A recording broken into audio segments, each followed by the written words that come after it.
Coach Jones, welcome to the show. I'm so excited to have you here. Glad to be here. I hadn't talked to you in a while. Looking forward to it. Yeah, good. Well, I know the first thing I want us to dive into is, right now you have just entered this retirement stage. But before that, I want to hear a little bit about, your journey to becoming a football coach. Like, how did that happen for you? Yeah, I always played the game. Started playing football at the age of 7. Played for many, many years, 20 years. Played at Alabama. Played 4 years of professional football, a couple with the Falcons. And then, right after that, I left the Falcons for my knee injury. I just felt like I needed to try something else. So I actually tried real estate for about 6 months and found myself going to all the high school practices and high school games. And my heart was just, and passion was just involved with the game of football. So, um, got a job at Briarwood Christian High School back in 1989 and started there making 22,000 a year. And kind of worked my way up the ladder and had a couple of head coaching jobs and at Dora High School, Mount Brook High School, and then started the program at Birmingham Southern. Was fortunate to do that. Wanted to get in college football there, and my 2 boys had just graduated. One of the things that I didn't mention earlier, but my 2 sons, there was no way I was going to coach college football, but with them coming through high school because I didn't necessarily have to coach them, but I didn't, want to not be at their games. And I knew if I was coaching college football, I would miss all the Friday night games. So that wasn't an option for me at that point. And I was real fortunate that Joe Dean called me at Birmingham Southern to be able to, take the job there. And then a year later, they say they're starting a new program in South Alabama. And it's, you know, long story, but we could get into a long story about how I got hired and how long it took to get me hired there. But anyway, it all worked out and really enjoyed my time. Yeah, and that's actually where we met. I Yeah. had the pleasure of working with you when I was at South Alabama and on the academic side of things. And so as you think about like this journey in coaching, and obviously you've seen the evolution of recruiting and you've seen how hard that these kids have to work to find where they belong. What as you think about it, like what can parents do right now to really support their kids if they want to play college ball? What can parents do to support their Support their kids? kids. Yeah. Yeah. Yeah, I think the biggest thing is I think they're kind of getting in a panic mode a little bit in the recruiting process. And I always just tell them to say, look, relax. If this thing's going to work out for you and us, then it's going to be meant to be. There's a lot of options for most of the ones we recruited. They had several other offers. So the biggest thing is just relax and take it all in. The second thing I would say is don't over visit, people and run around all summer long when you spend 2 months of the summer driving every week to camps and going to visit the coaches and those kind of things. There's plenty of time for that, and obviously as coaches we want to meet them personally, and so having them come up one time is certainly important. But for them, just pick and choose. They're still have their high school years ahead of them, whether they're junior or senior at the time, and to enjoy that process.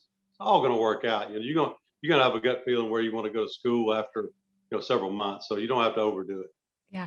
And that's something that I always loved when I was chatting with parents is I would always say to them, weigh your pros and your cons, but you have to go with your gut. Like you will know where you belong. When Yeah, once you visit the campus, once you see what's going on, you meet the coaches and also meeting all the support staff as well. You will actually get that sense of like, this is where I belong. Like I should be here. no doubt, no doubt about that. And the number one thing I read this about 5 years ago. The number one thing, they had a list of things that were important to recruits, back in the 80s. And the head coach was first, and on down the line, values and and winning and all those kind of things. Well, now, as of 5 years ago, the number one thing is facilities, which is hard to believe to me. And I always tell them that look, we had a nice field house, of course, at South Alabama. We're fortunate to have that, and that was a good tool for recruiting. But I always told them, I said, all these buildings and locker rooms, it's going to fade away after about 2 weeks. So don't base your decision on that. just because somebody has a nice locker room doesn't mean you're going to have a great experience there. You got to dig a little deeper than that. So it's like you were saying, meet all the personnel, with the academic personnel, and even the secretaries, and which had a big impact on a lot of our players' lives. So coaches, obviously, the managers, the equipment people. So like you say, I think be able to do that and meet all the people, and you would have a gut feeling. Don't base it off facilities. I mean, that's ridiculous. And so, yeah, but I know that for some reason nowadays that's important to the kids, and I guess it's somewhere on the list, but shouldn't be in the top three. Yeah, and I completely agree with you too, is that, I love what you said is like all that stuff's gonna fade away in the first 2 weeks. I mean, Yeah. you're gonna get tired as a student. You're gonna get tired of being in the locker room, at the field house, in the strength training room. And, so having that as top of the list, it almost needs to be moved down a little bit as you think about what are the other things you're looking at school. And I think a lot of times we have these conversations with students that they are just pushing, I have to be at Division 1, I have to be at Division 1. Like that's their goal. But sometimes that's not where that student should be. How do they go about making that decision?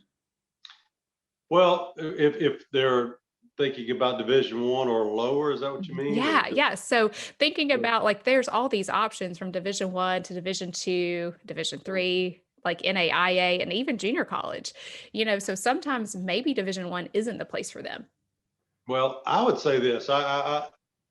And what I struggle with a little bit at South Alabama, I was brought up playing for University of Alabama, where there's 80,000 people, and it's just nuts.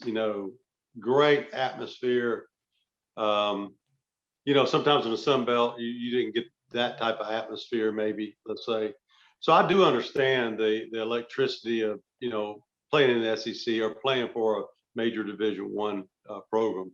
I do get that. And I think that for me as a player, I'm just being honest. Yeah, please. I love that. I mean, I love being in front of a big crowd, and it has motivated me, so it still does. So I struggle with that a little bit, but I would say that they just got to really find out what's important to them. I always tell, you know, all of my players, to set goals for yourself, and write down what are your goals, and then does this school help me get to my goals? And if big crowd's not important to you, then you don't really care about that. Then that's when you choose, you know, uh, the South Alabamas and the Troys and the North Alabamas. And so I think that you just got to really know who you are and what's important to you.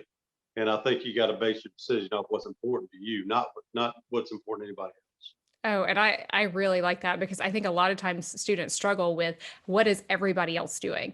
Everybody else around them are making these really major moves or these big decisions, and they forget to take a step back and think about what are my goals? What are my ambitions to really look to the end result? Because you and I both know we're having this conversation and our sporting careers are over. Like that ended a long time ago. And I think, as a 17-year-old, 18-year-old kid, we aren't seeing the end goal of that. We're not seeing that that sporting career might come to an end. And so Mhm. we really have to put that in perspective as we're looking at what that decision is going to look like. Right. There's no doubt. Yeah, you got to. I mean, I was fortunate to play 4 years of professional football, and it's evidently a lot more than most, I would say. So even though it was only 4 years, I mean, that's a very short segment of your life. So you got to move on to the next phase. And it was hard on me. I think that when you get, not that we were pampered as players, but I was used to the big game atmosphere. I was used to, lining up against LSU and being on national TV and those type things, even back then. So it was a definite kind of kick in the gut, when it was all over. I didn't know what to do. I mean, I was kind of struggling because, everything was kind of built for you through the game of football and through your academics and all that kind of thing, getting your degree. And now you got to go and do something. You got to make decisions. What part of life that you want to encounter? And so it was tough on me, to be honest. And I think that's why I think after, as you're playing in college football or play baseball or softball, whatever it may be, you got to understand where do you want to do with your life when this is over, because it's going to be over normally fairly fast. Yeah. And I think that, that was a conversation you and I continued to have while we were working with these players and we were saying, okay, what does this look like? What is their academic goals too? Because we both know in order to play at the college level, like there are certain academic guidelines that people have to meet. And we saw that. And I've shared Mhm. with you before is that had a really big impact on what I do now because you and I sat in a room multiple times to have conversations to say, this student athlete is no longer going to be eligible, or this student athlete can't even come to this institution because they don't meet the requirements. Right. Oh So, yeah, no doubt. Go ahead if you got something else. no, I And was just I'll, going to say, so tell me a little bit about how, those moments that you navigated them as a coach. mhm. Yeah, it's obviously you're looking for the very best players you can get in your program. That's number one. But they've also, what I learned over time is that you got to draw a line somewhere. When you're recruiting, I used to just think, well, we'll get them eligible, not in any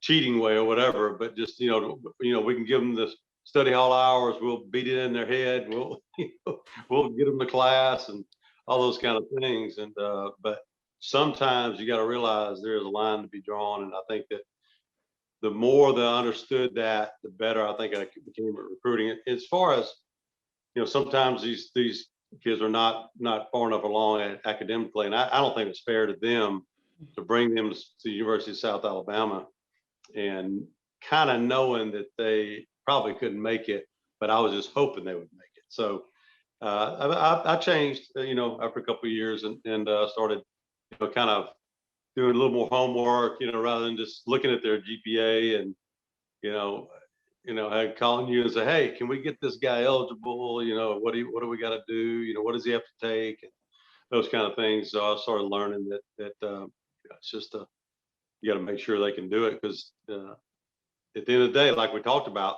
they have goals in their life. They get their degree and whatever they want to go into after that. They got to be able to do that if they come to your university. And so it's not fair to them if you don't do your homework. Yeah, and and I think that that's something really big that parents struggle with too is that they're thinking, okay, how successful will my student be at whatever this institution is? And so, they're wanting to play athletically and be a great player, but at the same time, how can they be academically successful? Yeah.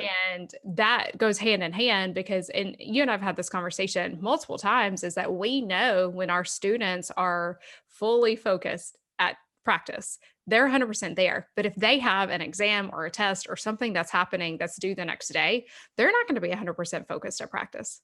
Mhm. That's And right. and what that turns into be is that they're not becoming the best athlete they can be or the best teammate. And that also leads to injury if they're not fully focused on what they're doing. Yep. Yeah. It's tough. I mean, it's tough to juggle both. And we always talk about the amount of meeting time that we have, even though the NCAA does limit you and we adhere to all those rules. But it's still a lot of time they're spending over there, in whether it be in meetings, whether it be on the practice field, whether it be in the weight room, whether it be in the training room, whether it be, coming and visit with the coaches. They're over there a lot. So then they got this other phase of all this academic work they have to do and focusing on that. I really thought that we put a little bit too much on them. I tried to back off somewhat, as best I could, without over meeting them and having them there all the time. I don't know if you remember, we were practicing in the mornings, and I thought that was good. It's kind of hard to get up at 5:15 in the morning, but it was that was good in a lot of ways because, and I think at Penn State, did they do that at Penn State as well, or am, Mm, am I wrong? I don't recall. Yeah. Anyway, so we did that, and I thought that would help because they had the kind of the rest of their day because it, inevitably they're going to try to schedule classes from 10 o'clock later so they can sleep in. They're going to stay up on their phones all night, to 2 o'clock in the morning, sleep to 10 or whatever, get up and have a couple, and then you come into practice, and then after you had a couple classes, so that they don't create time in their day to be able to handle the academic load. So I thought the only negative I thought when we were doing the morning practices, I think they were just tired. I mean, I found out that they were going to stay up late no matter what, Yeah. So I don't know that they were getting to sleep. I think they were sleeping a lot in the afternoons. So, Yes. but anyway, it is a lot of time. They have a lot of time, a lot of things to juggle, and sometimes I wish us as coaches I almost wish the NCAA would just cut back even more. Maybe a couple more hours a week just to give Yeah. those guys a chance to get caught up. Yeah, and and I think that you put that in perspective too, because you guys were practicing in the morning, and students were going to class from 9 to 1 or whatnot, and by 1 o'clock in the afternoon, I mean, you're exhausted, you're tired. And one of the things that I work with students a lot on is managing our energy, not necessarily managing our time. Because if we know when we're tired, if we know when we're like overextended, then that's when we shouldn't be doing some of those really big tasks. And that also goes to watching film, learning plays, all of that, because you're not going to remember that when you walk into practice the next day if you're half asleep. Yeah, no doubt, no doubt. So I think I remember when I was at Mississippi State the last couple of years, and we had meetings, meetings, meetings, meetings all week. And we go on Friday, we'd have meetings Friday night, we'd have meetings Saturday morning. It was just, constant. And I just could see the kids rolling their eyes and just, okay, coach, you showed us this 48 times. I think we got it now, So anyway, but it was, I think it's somewhere along the line. I know you're trying to beat it in their heads, but I do think that Coach Bryant, obviously one of the best coaches of all time. I think the best. Of course, I know Nick Saban's obviously right there with him. But on Fridays, it was a real loose atmosphere. It was if they needed time, we would go to a movie. Got back about 9. They had time to, kind of we go to the bedroom and hang out for hour and a half. I think curfew was 10:30. And it was just more relaxed atmosphere rather than coming in meetings and all that. So I think we need to construct a better plan in order to have students become successful academically and as well as a football player. Yeah. So you've already shared with us that you played under Coach Bryant. So Mhm. I would love to hear, what is some of the best memories that you've had with playing under Coach Bryant? Probably, and I'm gonna shorten this as best I can, but I went to Alabama. I was sixth string my freshman year, and he didn't know my name. I know because I would walk by him and he looked at me like I was somebody somewhere else. But and anyway, make a long story short, my sophomore year, I moved up to fifth string because one of the guys graduated, and then everybody got hurt the week before the LSU game. All 4 guys, I had to start. I had to get in the game. So I went in, had a good game and I scored, long touchdown pass and return punts and things like that. The next week, we played Kentucky and had a good game, decent game, caught a couple few passes and all that. And after the game, Coach Bryant kind of came to me and he didn't say anything. He just kind of put his hand behind my neck and just kind of smiled, and winked at me and just kept walking. He didn't say anything, but man, I thought I was on cloud. I thought I could do anything in the world when he gave me that affirmation that you've made it with me. You've earned your stripes, so to speak, and that always stuck with me. And I always try to treat my players that way. Give them affirmation when they do something good. Oh, and I love that, because I mean, he didn't sit there and give you a lecture. He didn't sit there and give you all these words of praise, but it was that moment that you knew, okay, like this is it. Like I turned the corner. And so if you think about, our students now, um, how is how can coaches and parents to just encourage their students as they're kind of going through all of this? Yeah, I think that I tried to speak to every player with in a personal way rather than, hey man, how you doing? Just walk by. That yeah, I'm gonna do that, but I tried to do as much as I can. Now, when you have 120 something players, that's hard, um, admittedly, and but I really tried to do that. And I always, if I ever saw someone in the hallway or whatever, I would stop, and just at least speak to them for a minute, and I think the kids appreciate that. I'm not saying I was perfect or by any means, but I'm just saying that I think that I think the more you engage them and the more you bring them in, and then when they do have issues, they'll come and talk to you, and so I had several of those meetings where kids come in my office and kind of, you know, tell me about their childhood or tell me about their parents or tell me about their girlfriends or whatever. And so that was times when I felt like, yeah, now I really kind of make a little bit of a difference and help them out, maybe guide them in a good way. So I think just opening up those lines of communication, because I think we're all texting each other and we're, all of us, there's nothing better than just that looking somebody in the eye and talking to them, and sitting down and stopping and really, showing you care about Yeah. And I think that's something too that we've seen just in college recruiting in general is things have turned so digital and our kids are so used to that. So having that moment to really sit with them or talk to them, it really impacts them in a different way because that communication is coming directly from you instead of through a phone. Yeah, Yeah. no doubt, no doubt. Yeah. So I know it's what they're used to, but I'm still old school. We wrote letters